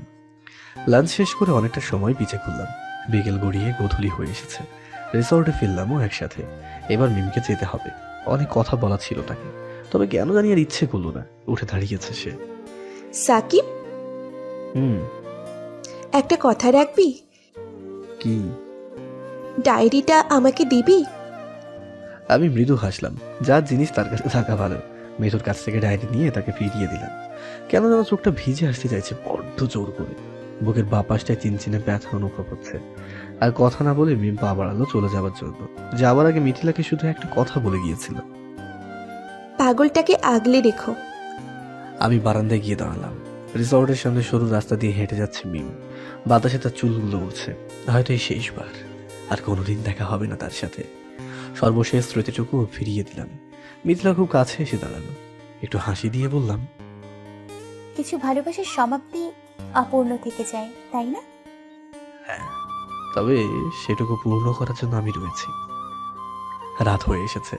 ডিনার শেষ করে সোফায় এসে চোখটা বন্ধ করে বসলাম। খুব মাথা ব্যথা করছে। মিথিলা এসে আমার পাশে বসলো। সাকিব, বল। সাকিব, তুই ঠিক আছিস? হ্যাঁ। চোখ বন্ধ করে আছিস কেন? মাথা ব্যথা করছে খুব। তোর মাথা মেসেজ করে দিব? কিছু আর বললাম না। আগের মতো চুপ করে বসে থাকলাম। মাথায় কোমল হাতের স্পর্শ পেলাম। খুব যত্ন করে মেসেজ করে দিচ্ছে মিথিলা। স্বপ্নের কথা কিছু বলা হয়নি তাকে। মিথু, জানিস আজকে যখন তুই বাসার বাইরে গিয়েছিলি, আধো ঘুম আধো জাগরণের মাঝে খুব বাজে একটা স্বপ্ন দেখলাম। কি দেখলি? তোকে সাথে নিয়ে কোনো এক পাহাড়ি এলাকায় ঘুরতে গিয়েছি। হাত ধরে হাঁটছিলাম, হঠাৎ তুই আমার হাত থেকে ফসকে পাহাড়ের খাদে পড়ে গেলি। সাথে আমি অতলে হারিয়ে যেতে শুরু করলাম। কিন্তু কে যেন আমার হাতটা ধরে টেনে তোলার চেষ্টা করলো। তার চেহারা দেখতে পেলাম না। চোখ খুললাম। আমার কথা শুনে মিঠু কিছুটা হাসতে শুরু করলো। তুই আমাকে নিয়ে আজকাল স্বপ্নও দেখিস? ব্যাপারটা মোটেও হাস্যকর না কিন্তু। জানি তো, কেন জানি হাসতে ইচ্ছে করলো। আচ্ছা, তোর এই বাচ্চামি স্বভাবগুলো ভালো হবে না কোনোদিন? সম্ভব না শূন্যের কাছাকাছি। এবার আমার হাসি পেল। পাগলিটা আসলে মনে হয় কখনো গম্ভীর হতে পারবে না। সাকিব, তোর হাসিটা সুন্দর। বাবা, তুই আমার হাসিও খেয়াল করেছিস? আর কি কি দেখলি? এই তো একটা গভীর ছাগল, গরু, ছন্ন ছাড়া ইত্যাদি ইত্যাদি। খুব জোরে হেসে উঠলাম, কারণ আমাকে নিয়ে কেউ এই ধরনের কথা কোনোদিন বলেনি। তোর কেন এমন মনে হয়? কেন বলবো তোকে? উঠে গেলাম, ঘুমোতে হবে। গত 2 দিন ধরে অনেক ধকল পার হয়েছে, কিন্তু এ কি, বেডে গিয়ে দেখি কোল বালিশ নেই। মিঠু, বলে ফেলুন সাকিব বাবু। কোল বালিশ কোথায়? রুম সার্ভিসে ফেরত দিয়ে দিয়েছি। কি? কেন? কোলবালিশটাকে কেন যেন সতীন সতীন মনে হয়। তোকে কি করা দরকার এখন? ভালো কথা, কোল বালিশ ছাড়া তুইও তো ঘুমোতে পারিস না। আমার বর আছে না, তাকেই না হয় কোলবালিশ বানিয়ে নিব। হ্যাঁ, কিসের বর? আমি তোর কোল বালিশ হতে রাজি না। যা, লাগবে না। বুঝি না তোর মতো আনরোম্যান্টিক একটা ছেলেকে কোন মেয়ে বিয়ে করতে চাইবে। ছাড় তোর রোমান্টিকতা, আমি ঘুমোতে গেলাম। এইটুকু বলেই বেডের একপাশে গিয়ে শুয়ে পড়লাম। মিঠু এসে আমার কাছে ঘেসে গিয়ে শুয়ে পড়ল। কিচ্ছু বললাম না, চোখটা লেগে এসেছে। গভীর ঘুমে তলিয়ে যাচ্ছে। হঠাৎ মিঠুর হাত আমার বাহুর উপরে চলে আসলো। না, এই মেয়েকে নিয়ে বিশাল মুসিবত। কোলবালিশ ছাড়া তো ঘুমায় না, অথচ তাকে সতীন মনে করে ফেরত দিয়ে এসেছে। নিজের কাছে গিয়ে অস্বস্তি লাগছে, কিন্তু কিছুই করার নেই। পাগলিটা দিন দিন আপন করে নিতে যাচ্ছে। আমি কি পারছি ওর প্রাপ্যকে ফিরিয়ে দিতে, নাকি অবিচার করছি মেয়েটার সাথে? এমন কোনো মেয়েকে এখনো দেখিনি যে তার বরের পুরনো ভালোবাসাকে তার জন্মদিনে বাসায় হাজির করে। সবকিছু জানার পরেও কোনো রকম হাঙ্গামা না করে সবকিছু নীরবে নিবৃত্তি বেড়ে নিয়ে আমাকে ভালোবাসতে চাইছে। আমি কি পারবো ওকে ভালোবাসা দিয়ে আজীবন নিজের কাছে আগলে রাখতে? পারবো কি সুন্দর একটা জীবন তাকে উপহার দিতে? ভাবতে ভাবতে আমিও ঘুমে গিয়েছি। আগেকার সেই কোলবালিশের বদ অভ্যাসের দরুন এখন আমার একটা হাত তার বাহুতে চলে গেছে। আমি সেটা খেয়াল করিনি। যেহেতু কিছুই করার নেই, তাই মিঠুর দিকে ঘুরে শুলাম। ঘুমন্ত অবস্থায় একদম পরীর মতো লাগছে তাকে। কি মায়াবী চেহারা! মনে হচ্ছে তার প্রতিটা নিঃশ্বাস অনুভব করতে পারছি, সাথে বুকের প্রতিটি হৃদস্পন্দন অনুভব করতে পারছি, স্পষ্ট শুনতে পাচ্ছি। সকাল হয়ে গেছে। মিঠুর মিষ্টি কণ্ঠে ঘুমটা ভাঙল। কি হয়েছে? ওঠ না, দেখ সকালটা কত সুন্দর আজকে। চল বাইরে থেকে ঘুরে আসি। আমি তো ঘুমায় না। চা ঠান্ডা হয়ে যাচ্ছে, ওঠ না। আমি উঠে পড়লাম। চা খেয়ে ফ্রেশ হয়ে পাগলিটাকে দিয়ে বেরিয়ে পড়লাম। রিসর্ট থেকে একটু এগিয়ে গিয়ে দেখি ফুলের দোকান। মিতুকে নিয়ে সেখানে গেলাম। সুন্দর দেখে একগুচ্ছ কালো গোলাপ কিনে তার হাতে ধরিয়ে দিলাম। আবারও হাঁটতে শুরু করেছি। আজকে মিঠু না, আমি আগে ওর হাতে ধরলাম। একটু লজ্জা পেল মনে হচ্ছে। তা দেখি সে আমার স্ত্রী। সকালটা আসলে আজ খুব সুন্দর, রৌদ্রোজ্জ্বল চারিদিক। বেশ লাগছে তাকে নিয়ে হাঁটতে। দেশ থেকে কেউ এখনো ফোন দেয়নি। আসলে ফোনে কথা বলতে বরাবরই আমার কেন জানি না একটু বিরক্তই লাগে। তবে আজকে কি মনে করে জানো, আম্মুকে ফোন দিলাম। Hello mother India. কি বাবা, ভুলে গেছিস আমাদের এখনই? কি যে বলো না। সময় কেমন কাটছে? যার সাথে পাঠিয়েছো কেমনি বা কাটতে পারে।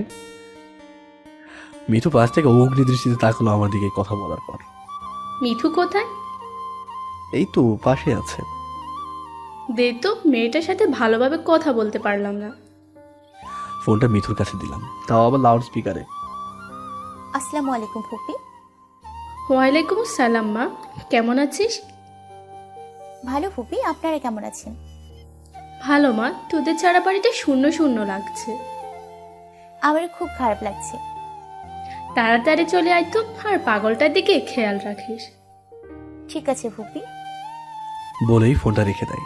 বিচ থেকে একটু সামনে নাকি খুব সুন্দর একটা জায়গা আছে, মোটামুটি স্বচ্ছ পানি, সামনে সুবিশাল ঝর্ণা, আশেপাশে লম্বা লম্বা গাছ।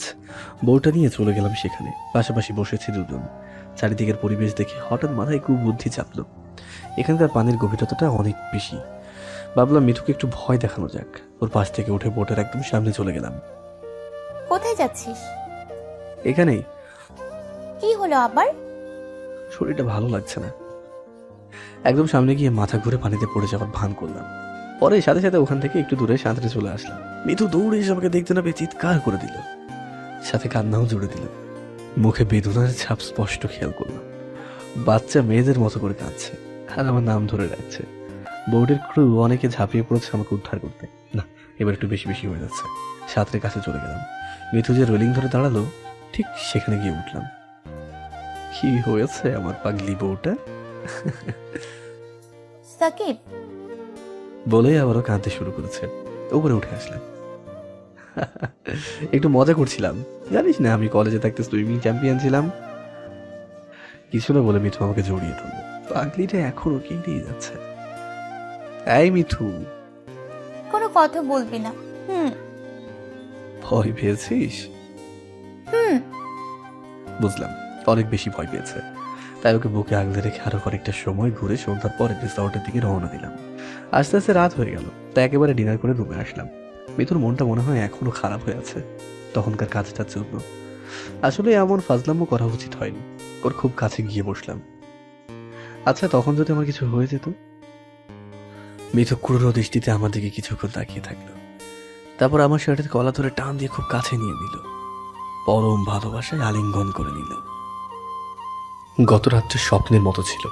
মিথিলা এত তাড়াতাড়ি কাছে চলে আসবে আমি ভাবতে পারিনি। সকালে আলো ফুটেছে। সে আমাকে কোলবালিশ বানিয়ে বুকে মাথা রেখে এখনো ঘুমিয়ে আছে। মিঠু, সকাল হয়েছে তো, ওঠো না। ইচ্ছে করছে না। কেন?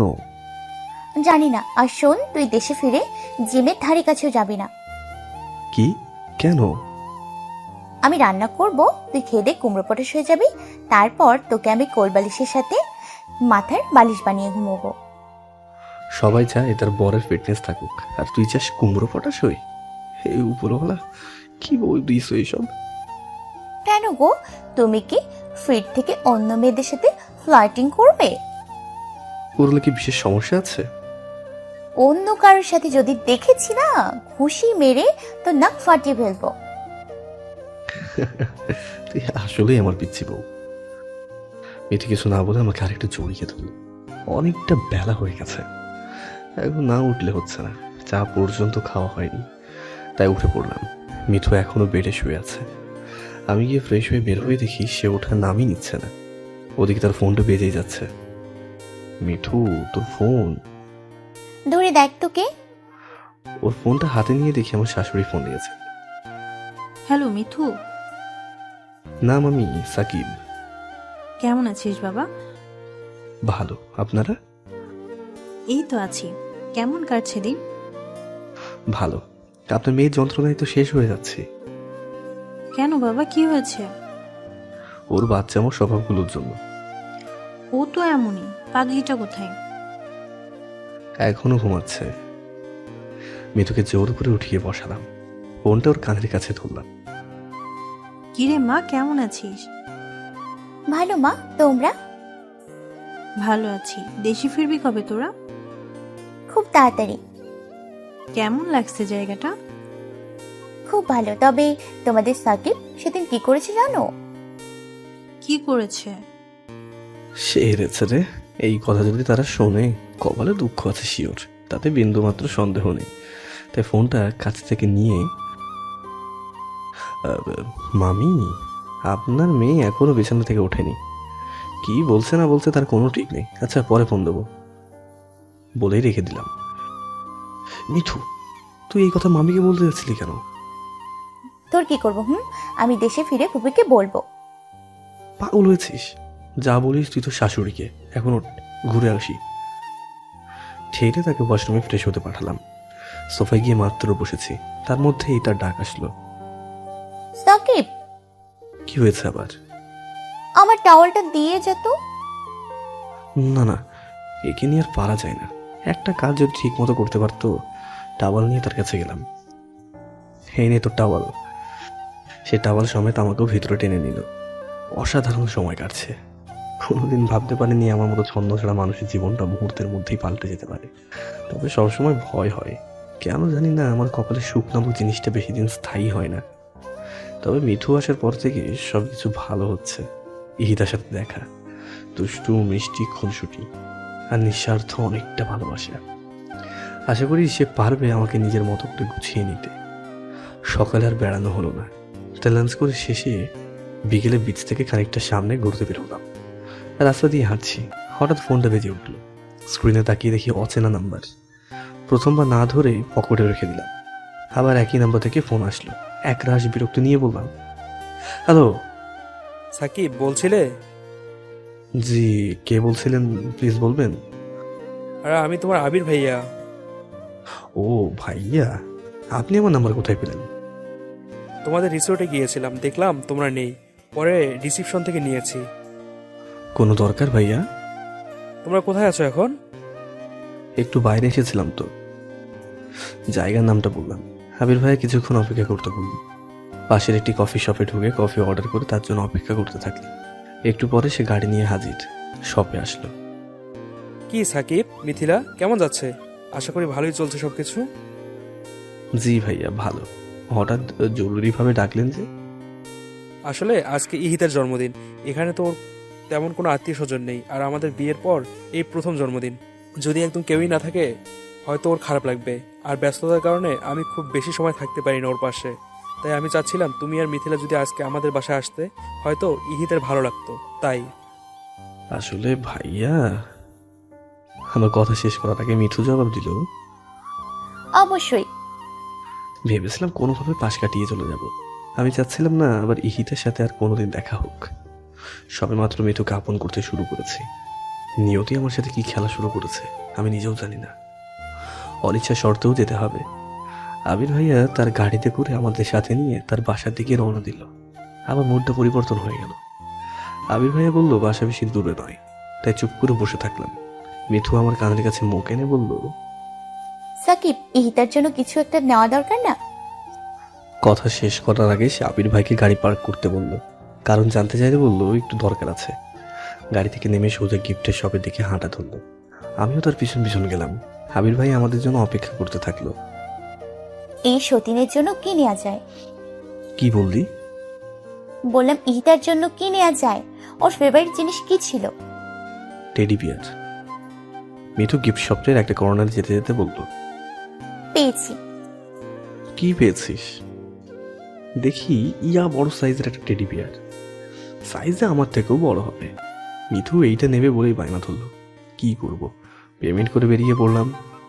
শপে লোকের এসে গাড়ির পিছনে উঠিয়ে দিয়ে চলে গেল। কিছুক্ষণের ভিতরে পৌঁছে গেলাম ইহিতাদের অ্যাপার্টমেন্টে। টেডি বিয়ারটা ওয়াচম্যানকে দিয়ে উপরে পাঠিয়ে দিতে বললাম। আবির ভাইয়ের সাথে সাথে ঢুকলাম। কলিং বেলে চাপ দিতেই প্রায় সাথে সাথে এই দরজাটা খুলে দিল ইহিতা। আবির ভাইয়া বলল, হ্যালো বাবু। ওদের কোথায় পেলে? এই তো ধরে এনেছি। বলেই ভিতরে ঢুকে গেল সে, পিছু পিছু আমি আর মিঠু। হ্যালো ইহিতা, কেমন আছো? ভালো, তোমরা? হ্যাঁ ভালো। একবার তার সাথে চোখাচোখি হলো। ইহিতা মনে হয় এখনো নিজের চোখকে বিশ্বাস করতে পারছে না। দরজা ধরে ঠাঁই দাঁড়িয়ে আছে। আবির ভাই আমাদেরকে বসতে বলে নিজে বেডরুমে ফ্রেশ হতে চলে গেল। সমস্ত ফ্ল্যাট খুব সুন্দর করে সাজানো, বেশ চমৎকার, যত্ন করে সাজানো হয়েছে পুরোটা। পাশের বুক সেলফের উপরে একটা জিনিস রেখে চোখটা আটকে গেল। আরে, এইটা তো সেই ডলটা যেটা আমি প্রথম গিফট দিয়েছিলাম ইহিতাকে। তেমন কোনো লোকজনের সমাগম দেখলাম না, তাই আমরা চারজনই কেক কেটে ইহিতাকে উইশ করলাম। আমার কেন জানি না মনে হচ্ছে মিথিলার ফুর্তিটা একটু বেশি, কেন সেটা ধরতে পারছি না। ডিনারও করলাম একসাথে। হঠাৎ আবির বলল, সাকিব, জি ভাইয়া। ড্রিঙ্কস করো? না না ভাইয়া। চলো আজকে এক পাক হয়ে যাক। আমি আর না করতে পারলাম না। আড্ডা শেষে নিজেকে সামনে রাখতে কষ্ট হচ্ছে। লিমিট ক্রস করিনি, তবে বউ আমার শুধু লিমিট না, তার উপরে স্তরও ক্রস করে ফেলেছে। রিসর্টে ফিরতে হবে। আবির ভাইকে জানালাম। সে নামিয়ে দিয়ে আসতে চাইলো, কিন্তু তার যে অবস্থা, সে ড্রাইভ করলে আমাদের ভবলীলা নিশ্চয়ই সাঙ্গ হয়ে যাবে। তাই তাদের কাছ থেকে বিদায় নিয়ে রওনা দিলাম। ট্যাক্সি রিসর্টের খুব কাছে নামিয়ে দিল। পুরো রাস্তা মিঠু আমার ঘাড়ে মাথা দিয়ে শুয়েছিল। ট্যাক্সি থেকে নেমে তাকে সামনে রাখতে আমার বেগ পেতে হচ্ছে খুব। সাকিব, বল। আমি হাঁটতে পারছি না। তা তো দেখতেই পাচ্ছি। সে এসে আমার গলা জড়িয়ে ধরল। উপায় না দেখে তাকে কোলে করে নিয়ে রুমে ফিরতে হলো। বেডে শুইয়ে দিলাম। খুব ক্লান্ত লাগছে, তাই আমিও তার পাশে শুয়ে পড়লাম। বুঝতে পারছি না উপরওয়ালা আমার ভাগ্যে যে কি যে লিখে রেখেছে। ঢুলু ঢুলু চোখে ঘড়ির দিকে তাকিয়ে দেখি সকাল 11টা বেজে গেছে। লাফ দিয়ে উঠলাম। রাতের নেশার ভাবটা এখনো কিছুটা রয়ে গেছে। ক্ষুধাও লেগেছে, নেহাতে কম না। মিঠু যে ঘুম দিয়েছে, আজকে বিকেলের আগে উঠবে কিনা সন্দেহ আছে। তাকে ডাকলাম, মিঠু। সে তো কোনো জবাব দিচ্ছে না। হ্যাঁ মিঠু, 11টা বেজে গেছে, উঠবি না? না। না, হাই রে খোদা, একে নিয়ে তো পারা যায় না। তাই বাধ্য হয়ে বেরিয়ে গেলাম। টেবিলে বসেছি, তাকে ছাড়া খেতে মন তো সায় দিচ্ছে না। তাই ওয়েটারকে রুমে নাস্তা পাঠাতে বলে চলে আসলাম। এসে দেখি সে এখনো বেডে শুয়ে। ব্রাশ করে নিয়ে তার কাছে গেলাম। জোর করে বেড থেকে নামিয়ে এনেছি। সে আমার ঘাড়ে মাথা দিয়ে কোনো মতে দাঁড়িয়ে আছে। সাকিব ছাড় না, আমার খুব ঘুম পেয়েছে। পরে ঘুমাস, এখন ফ্রেশ হয়নি, নাস্তা করতে হবে, আমার খুব ক্ষুধা পেয়েছে। কথাটি ম্যাজিকের মতো কাজ করলো। তুই নাস্তা করিসনি? না, তাড়াতাড়ি ফ্রেশ হয়ে আয়। সে সাথে সাথে ওয়াশরুমে ঢুকে গেল। আমিও পশ্চাৎ প্রসারণপূর্বক বেডের উপর গিয়ে বসলাম। অপেক্ষা করতে করতে মেজাজটা গরম হয়ে যাচ্ছে। এই মিতুর বাচ্চা, কি হয়েছে? এত সময় লাগে? শাওয়ার নিয়ে বের হব। কিছু করার না দেখে বসে থাকলাম। ফোন নিয়ে কতক্ষণ গুতো করলাম। ভালো লাগছে না তো, কি করার।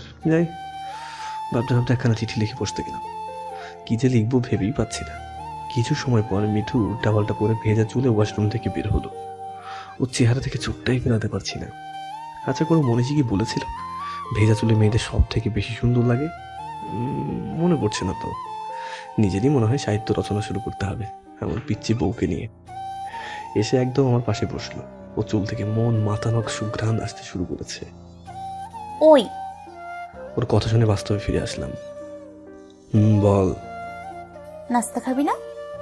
ও হ্যাঁ। সে উঠে গিয়ে নাস্তা নিয়ে আসলো, আবার আগের জায়গায় এসে বসলো। নাও। এ কি, আমার বউ আজকে নিজেই খাইয়ে দিতে যাচ্ছে? বাবা। এই শোন না, আজকে বিকেলে ফ্লাইট, তাড়াতাড়ি রেডি হয়ে নিস। কি, আমাদের না 10 দিনের ট্রিপ ছিল? হ্যাঁ জানি, আমার ভালো লাগছে না। যার সাথে গত 6 বছর কোনো যোগাযোগ ছিল না, আমি চাইছি না আবার তার মায়ায় আবদ্ধ হতে। অনেক কষ্টে নিজেকে সামলে নিয়েছি। আমি ভালো থাকতে চাই, তোকে নিয়ে অনেকটা পথ হাঁটতে চাই। এর মাঝে নতুন করে কেউ কাঁটা হয়ে আসুক, সেটা আমি চাই না। পারবি তো আমাকে আগলে রাখতে সাকিব? কিছু বললাম না, শুধু তার দিকে তাকিয়ে মিষ্টি হাসি দিয়ে বুকে জড়িয়ে নিলাম। যেহেতু ট্রিপ শেষ হওয়ার আগেই বাড়িতে ফিরছি, তাই আগেই বাড়িতে ফোন দিয়ে জানানোর দরকার। আম্মুকে ফোন দিলাম। হ্যালো আম্মু। হ্যাঁ বাবা, বল। আমরা ফিরছি আজকে বিকেল 5:30টায় ফ্লাইট। তাহলে আমাদের দেশের সময় 4:30টায় ফ্লাইটে উঠবো। তুমি গাড়ি পাঠিয়ে দিতে বলে দিও। সে কি, তোদের না আরো কয়েকদিন পরে আসার কথা ছিল? হ্যাঁ ছিল, ভালো লাগছে না মা। মিঠুর সাথে কিছু হয়েছে? ওর সাথে কি হবে? আসলে মা, রিসর্টের পাশে ইহিতাদের বাসা। আবিরের সাথে সেও এখানে থাকে। দেখা হয়েছে কয়েকবার। আমি চাচ্ছি না তার জন্য মিঠুর সাথে আমার সম্পর্কে কোনো ভাটা পড়ুক, তাই এই সিদ্ধান্ত নিয়েছি। আচ্ছা যা ভালো বুঝিস কর। ঠিক আছে আম্মু, রাখি তাহলে, দেখা হচ্ছে খুব দ্রুত। ফোনটা রেখে দিলাম। তাড়াতাড়ি এয়ারপোর্টে যেতে হবে। বোর্ডিং পাস নিয়ে সব কমপ্লিট করতে বেশ খানিকটা সময় লাগবে। তাই লাঞ্চ শেষ করে 3টার মধ্যে বেরিয়ে গেলাম। সকল ব্যাগপত্র গাড়িতে তুলে রওনা দিয়েছে। এখনকার রাস্তাঘাট অনেকটাই উন্নত, তাই বেশি সময় লাগবে না যেতে। আনমনে বসে আছি, হঠাৎ মিঠু বলল, সাকিব, তোর চিঠিটা। আমি তো অবাক হয়ে গেলাম। আমি তো ভুলেই গিয়েছিলাম। ঠিক যেভাবে রুমে খামবন্দি করে রেখেছিলাম সেভাবেই আছে। সে খুলেও দেখেনি। এটা কোথায় পেলি? রুম থেকে বের হবার সময় দেখলাম টেবিলের উপর রেখেছিস। ভাবলাম হয়তো কোনো জরুরি কিছু, তাও আবার ইহিতার অ্যাপার্টমেন্টের ঠিকানা, তাই নিয়ে এলাম। না আনলেই ভালো হতো, মনে মনে বললাম। কিছু বললি? না না, খুলেছিলি? না। জানতে চাইবি না কি লেখা আছে? কি দরকার? কিছু কথা না হয় আমার অজানাই থাকলো। আমি মাঝে মধ্যে ভেবে পাই না মেয়েটা এত ভালো কেন। আমার বিন্দুমাত্র ইচ্ছে ছিল না চিঠিটা পোস্ট করার। মিঠুর জোরাজোরিতে মাঝ রাস্তায় গাড়ি থামিয়ে পোস্ট বক্সে ফেলে আসলাম। ভালো ভালো দেশের মাটিতে পা রেখেছি। রাত হয়েছে অনেকটা। এয়ারপোর্ট থেকে সকল ফরমালিটি শেষ করে বাইরে এসে দেখি গাড়ি হাজির। উঠে পড়লাম। শীতের তীব্রতা কিছুটা বেড়েছে বলে মনে হচ্ছে। গাড়িটিতে চূড়ান্ত বেগ তুলে ছুটে চলেছে। হিম বাতাসে আমার গায়ের লোম দাঁড়িয়ে যাচ্ছে। গ্লাসটা উঠিয়ে দিতে বললে মিঠু বারণ করল, তাই আর উঠাতে পারলাম না। আর নাকি ভালো লাগছে। এই মেয়েকে মনে হয় আমি এক জীবনে বুঝে উঠতে পারবো না। দেখতে দেখতে বাসার কাছাকাছি চলে আসলাম। গাড়ি থেকে নেমে কলিং বেল দিতেই আম্মু দরজাটা খুলে দিল। মিঠুর সাথে সাথে কি আম্মুকে সালাম করলো।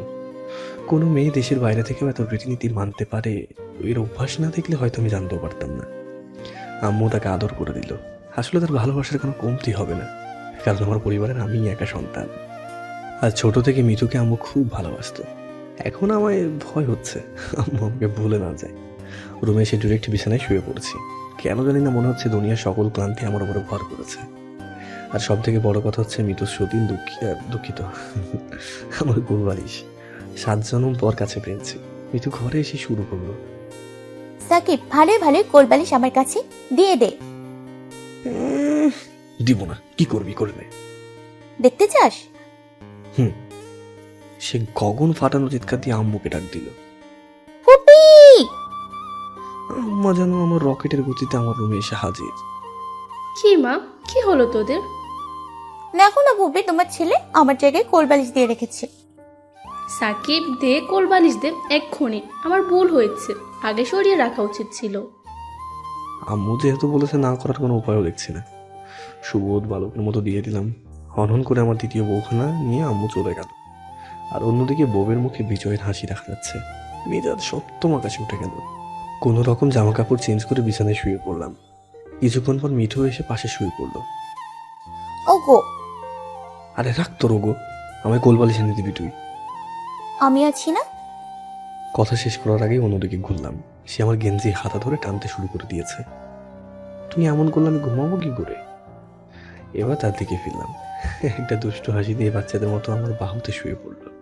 সকালের মিষ্টি আলো মুখে পড়াতে ঘুমটা ভেঙে গেল। উঠে দেখি মিথিলা পাশে নেই। কোনো ব্যাচেলার যদি সকালে উঠে ফোনটা পাশে না পায়, ঠিক তখন যে কষ্টটা লাগে, তেমনি এক সদ্য বিবাহিত মানুষ ঘুম থেকে উঠে তার বউকে পাশে না দেখলে পেলে এই অবস্থা হয়। চোখ ডলতে ডলতে রুম থেকে বেরিয়ে আম্মুর কাছে যাচ্ছি। গিয়ে দেখি সেও রুমে নেই। আব্বু এখনো ঘুমিয়ে। বউ শাশুড়ি মিলে 7 সকালে গেল কোথায়? ডাইনিং রুমে গিয়ে রান্নাঘর থেকে আম্মুর গলা শুনতে পেলাম। আরে মা তুই ছাড় না, বুয়া আছে, ওরা করে দিবে। অনেক আগ্রহ নিয়ে গেলাম সেখানে।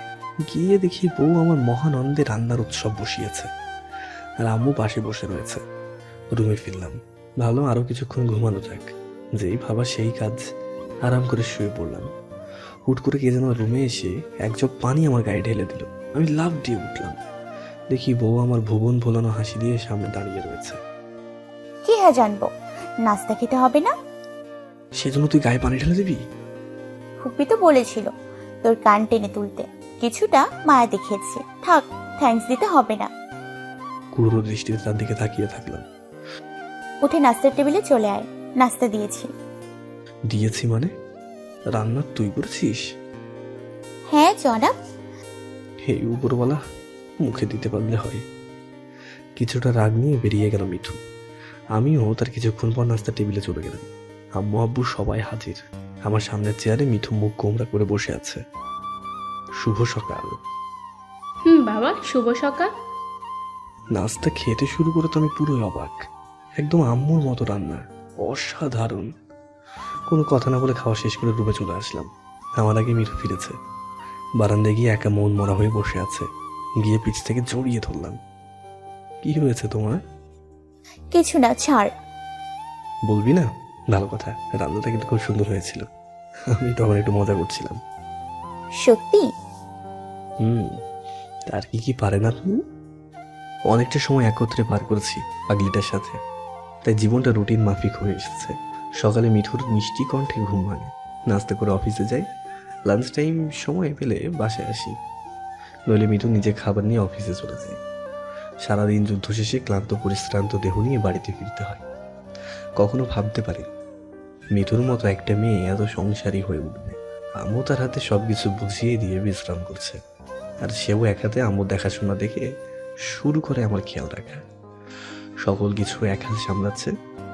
আজকাল রান্নাবান্নার কাজটাও নিজে করতে শুরু করেছে। তাতে আমার অবস্থা কিছুটা বিপন্ন, কারণ আম্মাজান আমাকে ভুলে তার বউকে নিয়ে সব কিছু করছেন। যাক, ভালোই হলো, নিজের উপরে এখন এতটা চাপ আসে না। কিন্তু আব্বু বিশেষ একটা কাজে দেশের বাইরে যাওয়ায় একা সকল দিক দেখতে হচ্ছে। অফিসের বাইরের ফ্যাক্টরিগুলোতে বেশি সময় দিতে হচ্ছে।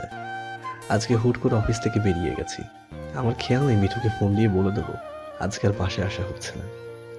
একদমই মনে নেই, হাতে ফোনটা সবে নিয়েছি, এরই মধ্যে মিঠুর ফোন। হ্যালো? হ্যাঁ বলো। আরে ছি, বলতেই ভুলে গেছি। আজকাল বউ আমার তুই বাদ দিয়ে তুমি রাখতে শুরু করেছে। আমাকেও বাধ্য করে, তাই করতে হচ্ছে। কোথায় আছো তুমি? এই তো একটু বাইরে এসেছি। লাঞ্চ করতে আসবে না? মনে তো হচ্ছে না, ফ্যাক্টরিতে এসেছি, তোমাকে ফোন দিব, একদমই খেয়াল ছিল না সেটা। ঠিক আছে। বলেই রেখে দিল। রাগ করেছে পাগলিটা আমার। আমি বাসায় না ফিরলে না খেয়ে বসে থাকবে, তাই ব্যস্ত হয়ে সবকিছু শেষ করে বাসার উদ্দেশ্যে বের হলাম। রাস্তা থেকে একটা গোলাপ ফুল নিয়ে নিলাম। অনেকটা সময় পর বাসায় গিয়ে পৌঁছালাম। কলিং বেল দিতেই আম্মু দরজাটা খুলে দিল। কিরে বাবা, আজকে এত দেরি করলি কেন? মেয়েটা না খেয়ে বসে আছে। আসলে আম্মু আমার একদমই মনে ছিল না। আব্বু বাইরে যাওয়ার অনেক বেশি চাপ পড়েছে তো আমার উপরে। তাই বলে আপন মানুষগুলোর কথাও বেমালুম ভুলে যাবে? তুমি খেয়েছো? হ্যাঁ, মিঠু আমাকে খাইয়ে দিয়ে রুমে গিয়ে বসে আছে। আচ্ছা বেশ, আমি দেখছি। ফুলটা পিছনে রেখে রুমে গিয়ে দেখি মিঠু শুয়ে আছে। মিঠু? এসছেন জনাব? না আসলে হতো না? কিছুটা অপরাধী ভঙ্গিতে বললাম। আসলে জানোই তো কত দিক একা মানুষ সামাল দিতে হয়। ফুলটা বের করে তার কাছে দিলাম। বাহ, ঘুষ দেওয়া শিখেছো? শোনো, তাড়াতাড়ি টেবিলে খাবার দাও, আমি আসছি। ফ্রেশ হতে চলে গেলাম। রুম থেকে বেরিয়ে সোজা ডাইনিং রুমে চললাম। মিঠু টেবিলে অপেক্ষা করছে। চেয়ার টেনে বসে পড়ার সাথে সাথে খাবার তুলে দিল। খাওয়া শুরু করেছি। আচ্ছা, প্রতিদিন আমার জন্য বসে থাকতে হয়, আম্মুর সাথে খেয়ে নিলেই তো পারো। কখনো কি এমনটা হয়েছে? হয়নি, তবে ব্যস্ততা বাড়ছে। তার অনিয়ম করলে তো অসুস্থ হয়ে পড়বে। কিছু হবে না, শোনো, তোমাকে আর আজকে অফিসে যেতে হবে না। সে কি, কেন? কত কাজ বাকি পড়ে আছে। আমি শ্বশুরমশাইয়ের সাথে কথা বলেছি, সে তোমাকে আর আম্মুকে নিয়ে আমাদের বাড়িতে যেতে বলেছে। আর অনেক দিন তো আমাদের বাড়িতে যাওয়া হয় না, তাই একটু খারাপ লাগছে। আম্মুর সাথে কথা বলেছো? হ্যাঁ, সে রাজি। আর আব্বুও দেশের বাইরে থেকে সোজা আমাদের বাড়িতেই চলে আসবে। ভালোই হলো, অনেকদিন মিতুকে নিয়ে সময় দিতে পারছি না। আজ যান্ত্রিকতার ভিতর থাকতে থাকতে হাঁপিয়ে উঠেছি। সেদিন রাতে আম্মু আর মিতুকে নিয়ে মামা বাড়ি, দুঃখিত, শ্বশুর বাড়িতে রওনা দিলাম। অনেকটা পথ আর সারাদিনের ক্লান্তি সব মিলিয়েও যদিও কিছুটা শোচনীয় অবস্থা, তারপরেও কিছু করার নেই। সারা রাতের গাড়ি জার্নির পর ভোরে পৌঁছে গেছি। কিন্তু গিয়ে মোটামুটি সাইজে ছ্যাঁকা খেলাম। পুরো বাড়ি সেই আমাদের বিয়ের দিনের মতো সাজানো। মনে মনে ভাবতে লাগলাম মিঠুর তো কোনো বোন নেই, সেও তো আমার মতো একা, তাই কারো বিয়ে হওয়ারও প্রশ্ন আসে না। কিন্তু এইভাবে এখন সাজানোর মানেটা কি? কলিং বেল টিপতে শ্বশুর শাশুড়ি এসে একত্রে দরজাটা খুলে দিল। তাদের হাসি মুখ দেখে কিছুটা সন্দেহ হচ্ছে। কেমন আছিস তোরা? আমি কিছু বললাম না। মিঠু জবাব দিল, ভালো, তোমরা? হ্যাঁ ভালো। বলেই ভিতরে ঢুকে গেল। আমি সোজা মিঠুর রুমে চলে গেলাম। কিছুক্ষণ পর সেও রুমে চলে আসলো। এই শোনো, বলো। তোমার বাবা কি আবার বিয়ে শাদী করবে নাকি? যা শয়তান, কি বলছো এসব? তাহলে বাড়ি সাজিয়েছে কেন? আমাদের বিয়ের পরে আগামী পরশু আমার প্রথম জন্মদিন, তাই সবাই একসাথে সেলিব্রেট করবে, তাই। ও, সেরেছে কাজ। আমি ভুলে গিয়েছিলাম মিঠুর বার্থডে সামনে। কোনো এক অজানা কারণে আমি কারো জন্মদিন মনে রাখতে পারি, এমনকি নিজের ক্ষেত্রেও। কেউ যদি উইশ না করে তাহলে বলতে পারি না যে আজকে আমার জন্মদিন। বললাম আরেক বিপদে, বিয়ের পরে তার প্রথম জন্মদিন। কিছু একটা না দিলে কেমনটা লাগে না? হয়তো সে মুখ ফুটে কিছু চাইবে না, কিন্তু নিজের কাছেই খারাপ লাগছে। আব্বুকে ফোন দিলাম। হ্যালো আব্বু। জি বাবা, বল। আপনি কি আজকেই ফিরবেন? হ্যাঁ, এটা কিছুক্ষণ পরে ফ্লাইট, হোটেল থেকে বের হ। আসলে আব্বু একটা সমস্যায় পড়েছি। কিছু হয়েছে বাবা? তোমার শরীর ঠিক আছে তো? আসলে সবই ঠিক আছে, কিন্তু আপনাকে মিঠুদের বাড়িতে চলে আসতে বলুন। আমরা আম্মুকে নিয়ে চলেও এসেছি। আমি ভুলে গেছিলাম মিঠুর জন্মদিন। কিছু না দিলে না কেমন একটা দেখায় না। ঠিক আছে বাবা, তোমাকে চিন্তা করতে হবে না, আমি ব্যবস্থা করছি। থ্যাংক ইউ আব্বু। পল্লই এল চমি। বলেই ফোনটা রেখে দিলাম। যাক, নিশ্চিন্ত হলাম। আসলে দুনিয়াতে বাবাগুলো কেন জানি না অনেক বেশি ভালো হয়। তারা জীবনের শেষ সময় পর্যন্ত সন্তানের মাথার উপর বট বৃক্ষের মতো ছায়া দিয়েছে, নিঃস্বার্থভাবে। দুনিয়াতে হয়তো খারাপ পুরুষ থাকতে পারে, কিন্তু খারাপ একজন বাবা নেই। সারা রাত গাড়ি জার্নি করে এসেছি, বাবা একটু বিশ্রাম নেব, তারও হচ্ছে কই। বাড়ি ভর্তি মানুষজন, হইচই লেগেই আছে। তবে সব থেকে মজার ব্যাপার হচ্ছে এদের মধ্যে বেশিরভাগ মানুষকে আমি চিনি না। আম্মু ধরে ধরে এক একজনের সাথে পরিচয় করিয়ে দিচ্ছে, আর আমি সুবোধ বালকের মতো দেখে দেখে যাচ্ছি। মিঠু এসে তার দুঃসম্পর্কের এক বোনের বাবু নিয়ে ব্যস্ত হয়ে পড়েছে। ব্যক্তিগতভাবে বাচ্চাদের আমার খুবই ভালো লাগে, কিন্তু এই বাচ্চাটাকে কেন জানি না একটু বেশিই ভালো লাগছে। তাই আমিও মিঠুর সাথে বাবুটাকে নিয়ে ছাদে চলে গেলাম। হঠাৎ আকাশটা মেঘাচ্ছন্ন হতে শুরু করেছে। আমার কোল থেকে বাবুটাকে মিঠুর কাছে দিয়ে ওর মায়ের কাছে রেখে আসতে বলল। বৃষ্টির পানি গায়ে পড়লে হয়তো ঠান্ডা লেগে যেতে পারে, মিঠুও তাই করল। সে নিচে চলে গেল। আমি ছাদের কর্নারে রাখা দোলনাটায় একা বসে থাকলাম। মুষলধারে বৃষ্টি শুরু হলো, তারপরেও বসে থাকলাম। মিঠুও চলে আসলো প্রায় সাথে সাথে। এই নিচে যাবে না? বৃষ্টিতে ভিজলে জ্বর আসবে তোমার। আসুক, অনেকদিন তো একসাথে ভেজা হয় না। সে মৃদু হেসে আমার পাশে এসে বসে পড়ল। হয়তো উপরওয়ালা আজ খুব খুশি, তাই এত সুন্দর বৃষ্টি উপহার দিচ্ছেন। হ্যাঁ, ঠিকই বলেছ। হয়তো আরো কিছু উপহার রয়ে গেছে, যেমন? সেটা না হয় কালকেই জানতে পারবে। জন্মদিন তার, অথচ উপহার আমার জন্য। অদ্ভুত। সকাল সকাল উঠে পড়েছি আজ। চারিদিকে ব্যস্ততা, এক কাপ চা পর্যন্ত খাওয়া হয়নি। রুম থেকে বাইরে যাওয়ার জন্য পা বাড়িয়েছে। এরই মধ্যে আব্বুর সাথে দেখা। এই যে সাকিব, তোমাকেই খুঁজছিলাম। কেন আব্বু? এই নাও, যেটা কথা বলেছিলাম। আমার হাতে প্যাকেটে মোড়ানো কি যেন একটা হাতে দিয়ে আব্বু চলে গেল। আবার রুমে ঢুকলাম, খুলে দেখি মিঠুর জন্য ডায়মন্ড রিং। বাপ রে বাপ, অসম্ভব রকম সুন্দর। বলতে দ্বিধা নেই, আমার থেকে আমার বাবার পছন্দ অনেক বেশি ভালো। মিঠুর আজ সারাদিন দেখা নেই। আমিও খুব একটা চিন্তা করলাম না। অনেকদিন পর এসেছে বাবার বাড়িতে, হয়তো সকলের সাথে আড্ডা দিচ্ছে। রুমে এসে আমিও রেডি হয়ে বের হলাম। তার দেখা মিলল সন্ধ্যায় কিছুটা আগে।